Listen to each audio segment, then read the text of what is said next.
Hogarth was formed around about 18 months ago as an independent advertising implementation agency.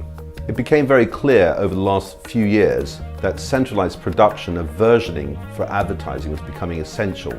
Hogarth's structure allows us to be very fast, economical, and provide great value for money.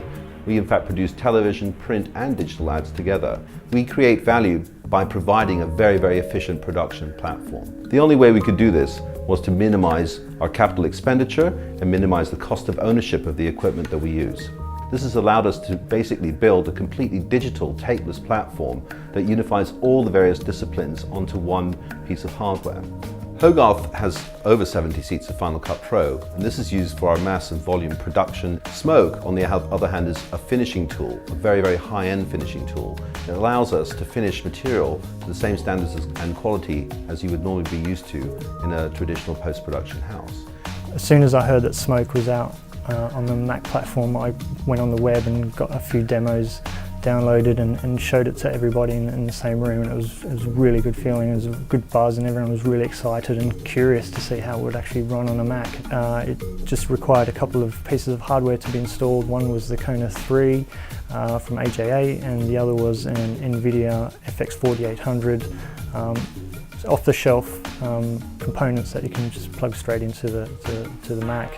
We already have an existing XML workflow that we work with, and Smoke integrates very well with that. We can just export an XML straight out of Final Cut Pro, pull it straight into Smoke, relink all the assets which are sitting there centralized on the SAN, and we're up and running and can use Smoke as a finishing tool using ProRes natively as well as using it in real time, which is very exciting for us. We do a lot of red camera primary production. We shoot on R3D, we transcode those and we transfer them over our fiber network straight onto our SAN.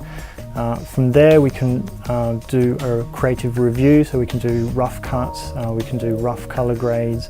We can also look at transcoding those to a ProRes standard format, which obviously Smoke can read and can work with straight away. At some point someone's got to finish a project, and therefore Smoke, being a complete finishing tool, enables that individual to have that resource. Smoke has always had a really good tracker and a keyer, beautiful colour corrector, and which many other software applications have tried to emulate. Until now, that has only ever been available on a traditional Linux-based Smoke.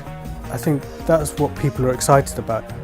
Now Autodesk Smoke is obtainable here on a platform which we work with day in, day out. It's giving me and the people around me access to a formidable tool. We're all very excited about having a Smoke in a facility like this. It adds a lot of kudos to the work we do, and it also attracts certain talent and a certain calibre of talent. The big deal about Smoke for us is that it's an all-in-one creative tool. Previously it was always a challenge to have an attended finishing session with a director sitting behind you under a lot of time pressure to finish and create something at a high level. Smoke gives Hogarth the opportunity to supply our clients with a high-end quality finishing tool. Smoke for the Mac allows us to use all the power of that fantastic finishing tool within our existing production pipeline. It's critical that Smoke runs on the Mac platform for us because our platform is completely integrated. All our workstations share the same storage. We have a production pipeline of media that is QuickTime based. We need to integrate that into our production process and our finishing process. A lot of the effort in versioning television commercials for local delivery is in changing the packs that are shown at the end of the ad. But we didn't have a tool that allowed us to really integrate that 3D object properly. Smoke obviously has a fantastic 3D capability and now allows us a seamless integration between our 3D packages and our finishing. Having Smoke allows us to extend into 3D compositing space, so we can relight basic shots, we can do basic camera moves around text and graphics and things like that. It allows us to extend our creativity, to own the creative process as well, so we keep everything in-house. Smoke is for us the next level of finishing tool. It is no longer got or not got. We have Smoke on the Mac, and we can have as many seats of that as we like.